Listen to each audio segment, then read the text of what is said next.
몇 년 전에 교단 활천이라고 하는 잡지에서 이렇게 짧은 아티클을 이렇게 저에게 의뢰하였던 적이 있습니다.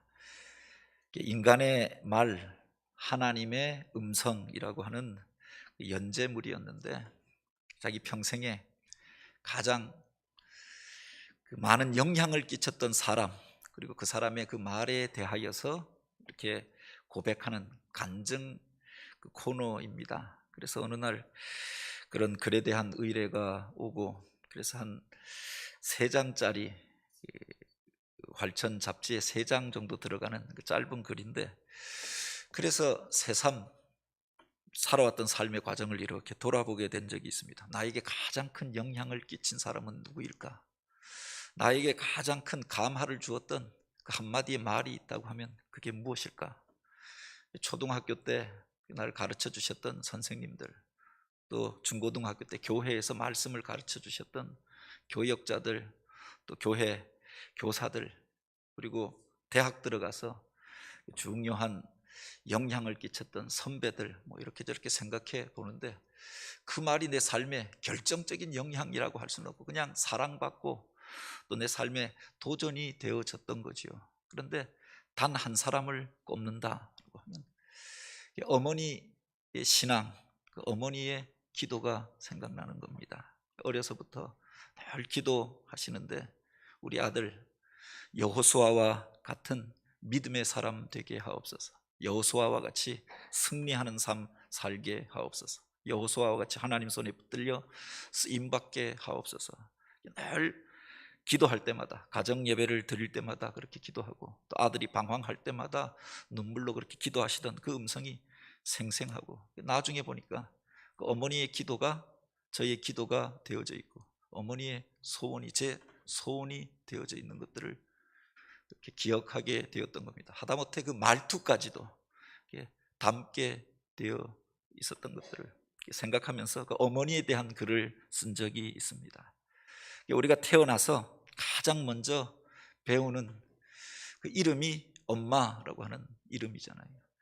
밖에서 뛰어놀다가 집에 들어올 때 가장 먼저 부르는 이름이 엄마입니다. 힘들고 어려울 때, 어떤 때는 하나님하고 부르고 기도하기 전에 엄마가 먼저 튀어나오는 겁니다. 나이가 들어서도, 어머니가 돌아가신 이후에도 그 어머니의 기도, 그 모습이 그렇게 그리워지는 계절이 아닙니까?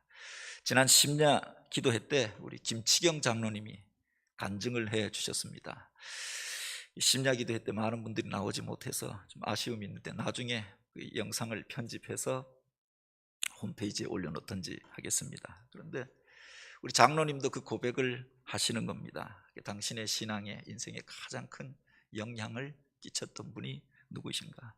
정묘춘 권사님에 대한 간증을 하셨는데, 우리 장로님이 교회에서는 제일 어른 중에 한 분이고 원로 장로님이시고 나이가 이제 80이 되셨지만 어머니 권사님 앞에서는 여전히 아들이 아닙니까? 그래서 동심으로 돌아가게 되고 그 어머니의 추억에 대하여서 이야기하고, 본인이 사시면서 무엇이든지 베풀고자 하였던 것, 또 믿음으로 살고자 하였던 것, 유혹이 올 때 그 어려운 과정들 이길 수 있었던 것, 아니 그 가정과 가문의 운명이 바뀌고 또 문화가 바뀌고 믿음의 가정으로 또 하나님 앞에서 그 복을 누리게 되어졌던 그 배경에 어머니의 신앙과 어머니의 기도가 있었음을 고백하는 것들을 듣고 그런 감동을 받은 적이 있습니다. 오늘 우리들의 삶의 자리 가운데 우리에게 가장 큰 영향을 끼친 그 사람은 누구입니까? 이 어버이 주일을 지나면서 그 어버이의 은혜를 우리가 기억하고 또 감사하는, 그리고 우리가 이제는 믿음의 어버이가 되어지고 또 부모의 자리에 섰으니 좋은 것들로 우리 자녀들에게 물려주기 위하여서 또 기도하며 또 사랑하는 이들을 축복하는 그런 주일이 되길 원합니다. 사무엘상 1장과 2장에 보면은 이스라엘의 가장 영적인 어둠이 그렇게 깊었던 시기, 이른바 사사시대 말기를 배경으로 하고 있습니다. 하나님의 말씀이 희귀하여지고 더 이상 그 율법대로 사람들이 살아가지 아니하고 엉뚱한 신들 앞에 나아가서 부르고 우상을 숭배하던 시대, 공동체의 계약은 깨어지고 또 법과 윤리는 흔들리던 그런 시대, 이 사사기 후반부에 보면 이런 비참한 사건들이 계속하여 기록되어져 있는 것들을 보게 됩니다. 그 시대 가운데 하나님 앞에 쓰임받고 새로운 시대를 열었던 사람, 그 이야기가 사무엘상 1장과 2장에 기록되어져 있는 겁니다. 여기에 보면 이스라엘의 에브라임 산지 라마다임 소빔이라고 하는 시골 마을에 살았던 한나라고 하는 여인이 등장하잖아요. 무슨 놀라운 사람이 어느 날 갑자기 등장한 것이 아니라 시골의 한 여인, 평범하기 그지없는 한 여인을 통하여서 하나님의 거룩한 역사가 시작되어졌음을 우리에게 가르쳐 주고 있지요. 그는 이스라엘 어디에서나 만날 수 있는 그런 여자였습니다. 결혼하고 그래서 가정주부가 되어지고 또 그 아내 남편에게 사랑받기를 사모하던 여인이었습니다.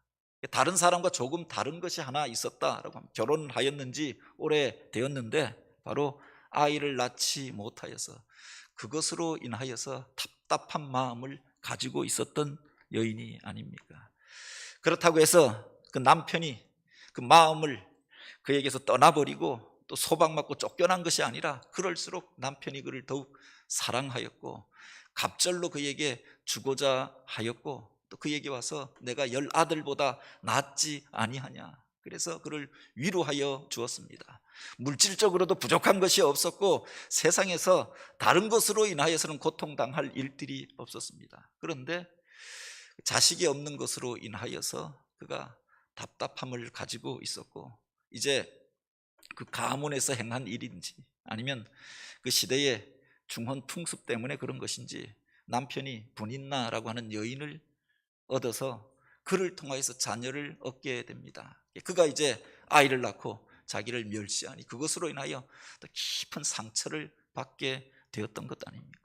그래서 그것을 가지고 그 여인과 분인나와 싸웠던 것이 아니라 남편을 향하여서 원망하고 또 그래서 그가 악다구니를 쓰면서 그 사람과 대적하여서 분란을 일으켰던 것이 아니라 바로 그가 그 문제의 해결함을 얻었을 뿐만 아니라 그를 통하여 위대한 역사가 일어나게 되어졌던 사건을 바로 이 본문은 기록하고 있는 겁니다.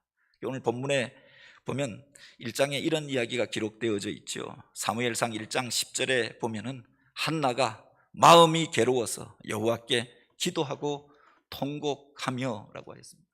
사람을 향하여서 원망하고 또 싸우고 그를 향하여서 자기 감정을 표출하였던 것이 아니라 그 안타까운 사정과 억울한 일들을 하나님 앞에 가지고 나와서 그가 기도하였다.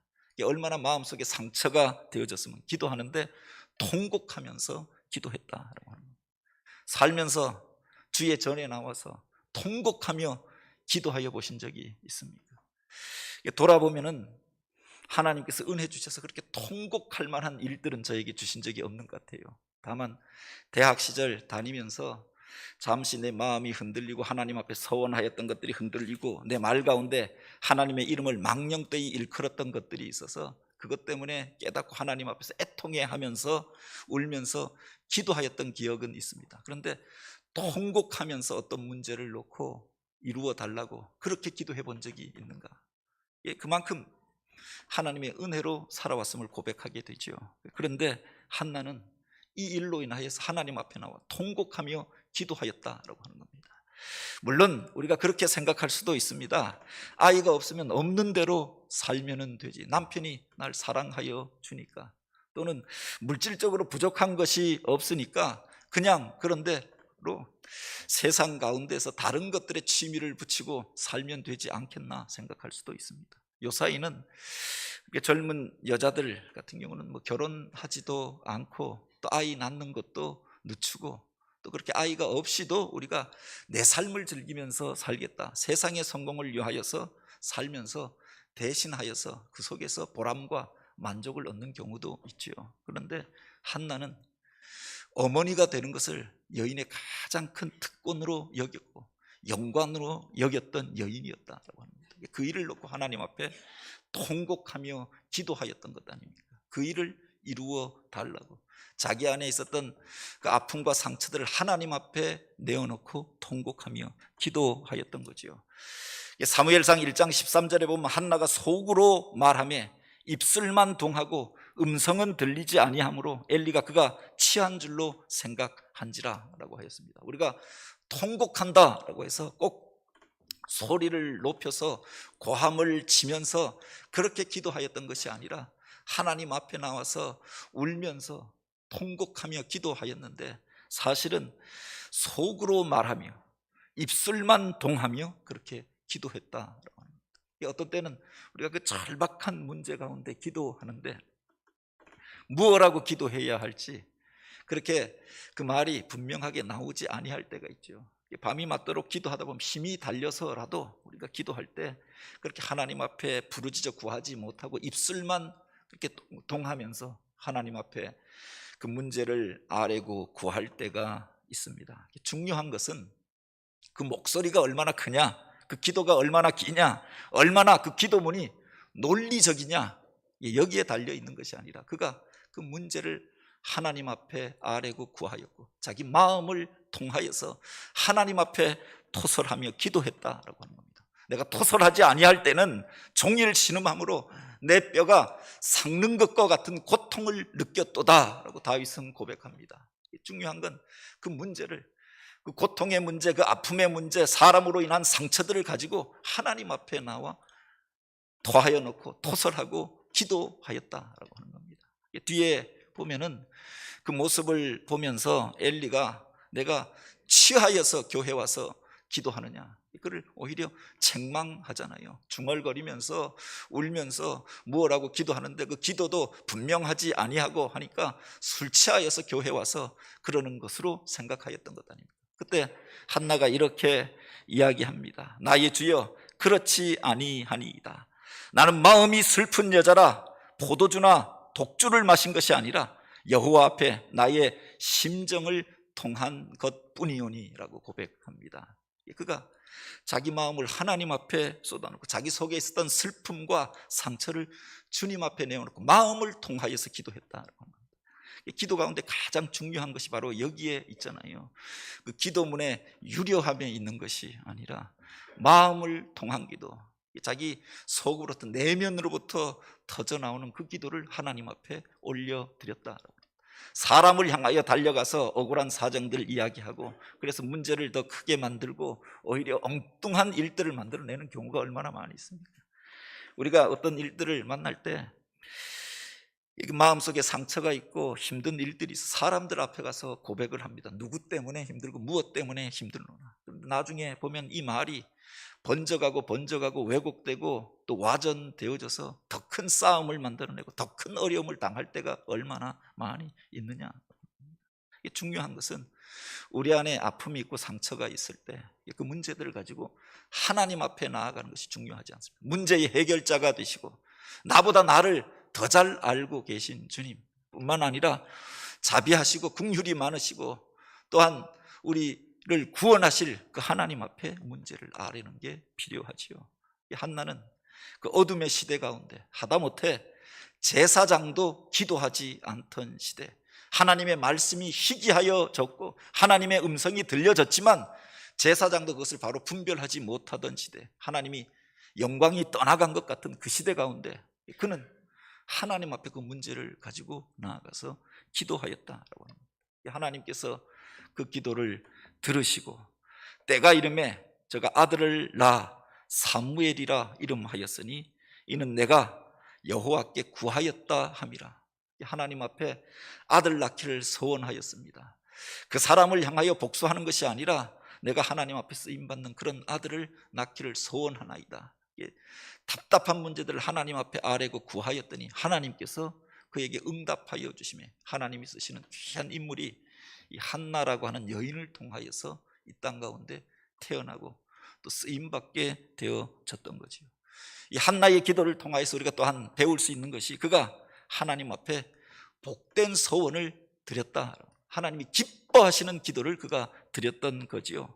여기에 보면 그가 아직 아들이 없는 중에 성전에 나아가 기도합니다. 그런데 그가 서원하기를 이렇게 기도하잖아요. 서원하여 이르되 만군의 여호와여, 만일 주의 여종의 고통을 돌아보시고 나를 기억하사 여종을 잊지 아니하시고 아들을 주시면 내가 그의 평생을 주께 드리고 삭도를 그 머리에 대지 않겠나이다. 하나님 앞에 서원의 기도를 드립니다. 그 아들이 이제 하나님 앞에 쓰임받기를 서원하면서 그의 평생을 내가 하나님 앞에 드리오니 하나님께서 바로 쓰시는 사람 되게 하옵소서. 내가 세상의 것들로 그렇게 삭도를 대어서 그의 머리를 깎지 아니하고 구별된 모습으로 나실인으로 주의 전에서 하나님의 사람으로 그렇게 자라고 크도록 하나님 앞에 맡기겠나이다. 그렇게 서원하였던 거지요. 단지 아들을 구하였던 것이 아니라, 단지 그 문제의 해결함을 구하였던 것만이 아니라, 이 일을 통해서 하나님이 쓰시는 사람이, 하나님 앞에 구별된 사람이 자기를 통하여서 이 땅 가운데 태어나고 또 하나님의 영광이 나타나기를 소원하였던 것 아닙니까? 우리 주님께서 그렇게 말씀하십니다. 너희가 내 이름으로 무엇을 구하든지 내가 시행하리니 이는 그 아들로 인하여 아버지께서 영광을 받게 하려 함이라 라고 하였습니다. 예수의 이름으로 무엇이든지 구하면 하나님께서 그 일을 들으시고 시행하리라 약속해 주셨습니다. 그런데 왜 우리의 기도를 들으시고 예수 이름으로 하는 그 기도가 왜 소중한가? 바로 그 아들로 인하여서 하나님의 영광을 나타내고자 함이라 라고 하였습니다. 그 일을 통하여 오늘 그 주님 앞에 간구하는 그 사람을 통하여서 하나님의 영광을 나타내고자 하나님께서 그 이름으로 구하는 그 기도를 들으시겠다라고 약속해 주셨던 거지요. 예수 그리스도와 상관없이 살아가고 예수의 마음과 전혀 관계없이 살다가 그저 원하는 것이 있고 결핍된 것들이 있고 그래서 하나님 앞에 나와서 그것도 주십시오, 그것도 주십시오 구하여서 들어주는 게 아니라 예수의 마음을 품고 우리가 주님 앞에 나와 하나님의 영광을 구하며 기도할 때 그 기도를 들으시고 그 아들로 인하여서 하나님의 영광이 나타나게 하려 함이라. 그래서 우리의 기도를 들으시겠다고 약속했던 거지요. 복된 기도는 하나님의 영광을 구하는 기도 가운데 있었다라고 하는 겁니다. 바로 이 한나가 기도하는데 하나님의 영광을 구하며 기도하잖아요. 아들을 주시면 그게 끝이 아니라 그 아들을 내가 하나님 앞에 드려서 그의 평생이 하나님 앞에 쓰임받고 나실인으로 거룩한 자로 어둠의 시대 가운데 하나님의 영광을 나타내는 자가 되게 하옵소서. 그렇게 기도하였더니 하나님께서 그 기도를 기쁘게 들으시고 응답하여 주시고 태의 문을 열어주시고 생명의 역사가 그를 통하여 나타나게 되어졌던 거지요.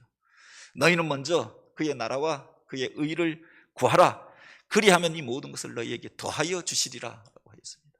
우리가 기도할 때 부수적인 것들로 부스러기 은혜를 구할 때가 얼마나 많이 있습니다. 본질적인 것들을 구하면 그 다음의 것들은 따라오게 되어져 있는 거잖아요.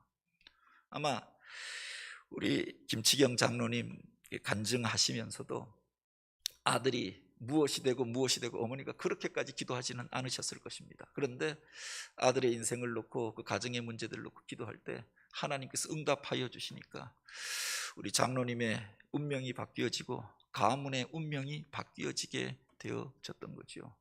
하나님이 그 기도를 기뻐 여기시면 사실은 다른 문제들은 부수적으로 딸려오게 되어져 있는 것 아닙니까? 솔로몬이 하나님이 기뻐하시는 기도를 드립니다. 하나님께서 부도 구하지 아니하고 권세도 구하지 아니하고 대적자들을 멸하는 것도 구하지 아니하고 내가 바로 너에게 맡긴 그 사명을 위하여 구하였으니 내가 부귀와 영광과 장수의 복을 더하여 주시리라 약속해 주셨던 거지요. 오늘 우리가 하나님 앞에 나아갈 때 하나님이 기뻐하시는 그 기도로 나아가는 그런 기도자들, 기도의 어머니, 기도의 아버지가 되길 원합니다. 그리고 그 기도를 드린 이후에 이제 엘리를 통하여서 응답이 주어지잖아요. 이스라엘의 하나님이 너희 기도하고 구한 것을 허락하기를 원하노라. 사실은 성경을 보면 엘리라고 하는 사람은 영적으로 둔감한 사람이었습니다. 제사장이었는데 나라가 망해 가는데 그 백성을 깨우는 어떤 행동도 하지 않습니다.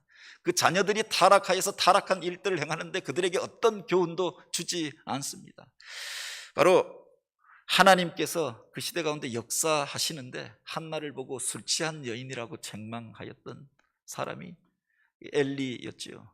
나중에 보면은 어린아이였던 사무엘이 하나님의 음성을 듣는데 그는 하나님의 음성을 들어본 적이 없는 사람이었습니다. 그럼에도 불구하고 그가 하나님 앞에 나와 간절하게 기도하는 이 한나를 보고 그를 축복하여 주었던 것 아닙니까? 이스라엘의 하나님이 너희의 기도한 것들을 허락하여 주기를 원하노라. 그런데 한나가 이것을 믿음으로 받잖아요. 그렇게 되기를 원하나이다. 그리고 그 다음부터 그가 가서 먹고 다시는 근심하지 아니하였다라고 했습니다.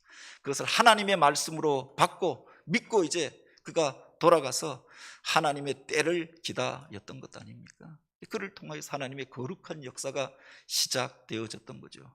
하나님이 기뻐하시는 사람을 그가 낳게 되어지고 또 그를 통하여서 이스라엘의 운명이 바뀌어지게 되어지고 새로운 시대가 열려지게 되어졌던 것 아닙니까? 물론 사사시대는 하나님의 놀라운 역사와 은혜 가운데 시작되어지고 태평성대의 시간들, 그리고 사람이 사람을 지배하지 않던 그런 온전한 평화가 지배하던 시대였습니다. 그런데 그 시기가 오래 가면서 사람들이 타락하고 엉뚱한 것들을 쫓아가고 도덕적으로 그들이 그렇게 부패하여지고 영적으로 둔감하여진 시대가 오게 되어졌던 거죠.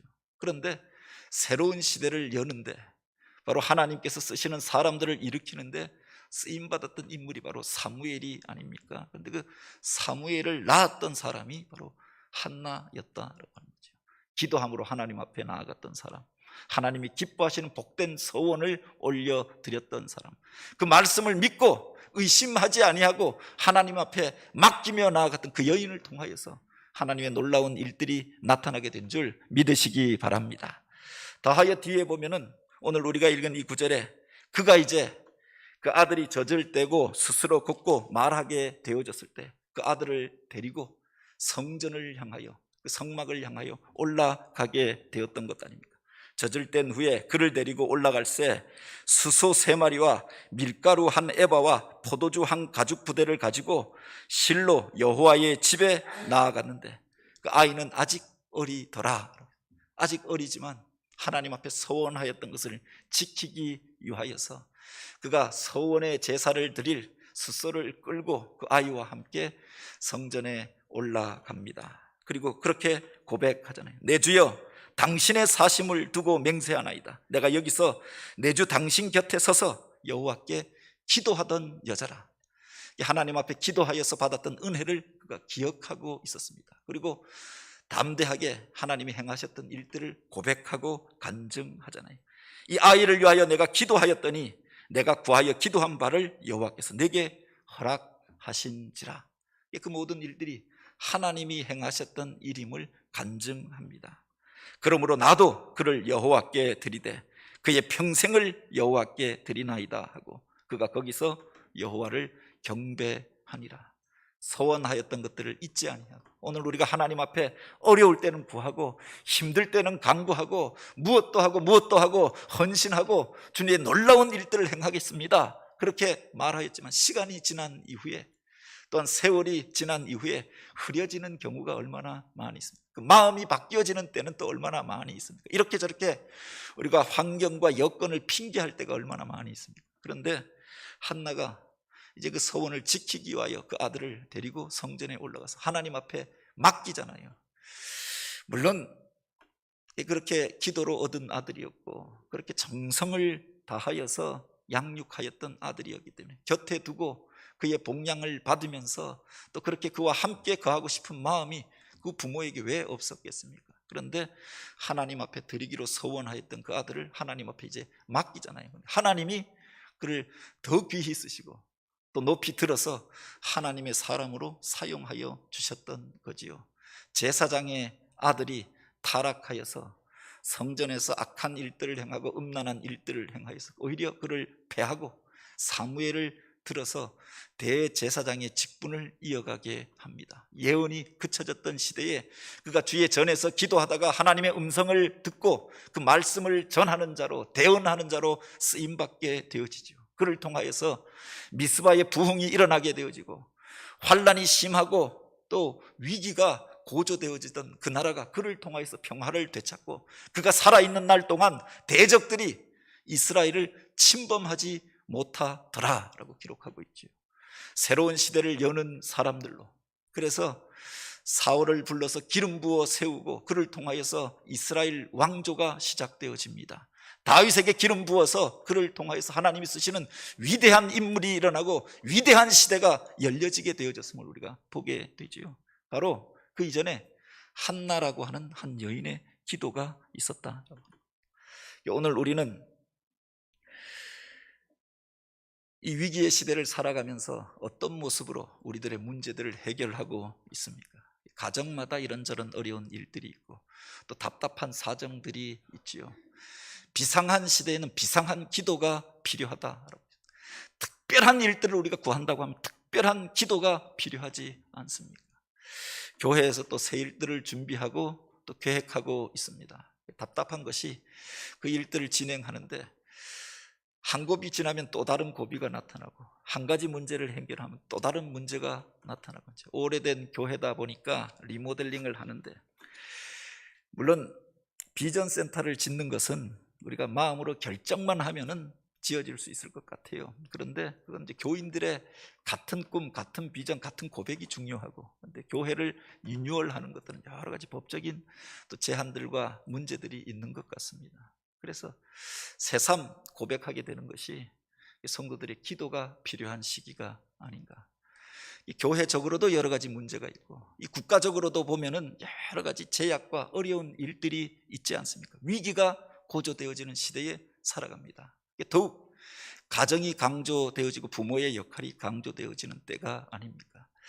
학교에 아이들이 가지 못하고 인터넷으로 무슨 교육을 하고 온라인으로 수업하고 온라인으로 예배합니다. 이 가정 안에서 부모가 아이들에게 어떤 교육을 하느냐, 무엇라고 가르치느냐, 그 가정의 모습이 어떻느냐, 그 아이의 운명이 바뀌어지게 될 것입니다. 오늘 우리는 내 사랑하는 자녀들에게 무엇을 물려주고 있는가, 어떤 모습으로 본이 되어지고 있는가, 오늘 우리들이 가지고 있는 문제를 우리는 어떻게 해결하고 있습니까? 문제를 가지고 하나님 앞에 더 가까이 나아가는, 그리고 하나님 앞에 맡김으로 그 안에서 하나님이 주시는 자유함과 기쁨을 경험하는, 하나님이 기뻐하시는 복된 서원을 올려드림으로 하나님 손에 붙들려 쓰임받는 저와 여러분이 되길 원합니다. 믿음의 좋은 조상이 되어져서, 기도하는 어머니가 되어져서, 축복하는 아버지로 오늘 우리들을 통하여서 하나님이 기뻐하시는 가문이 일어나고, 그래서 하나님의 위대한 역사가 우리 개봉교회를 통하여서 이곳에서부터 시작되어지길 주님의 이름으로 축복합니다.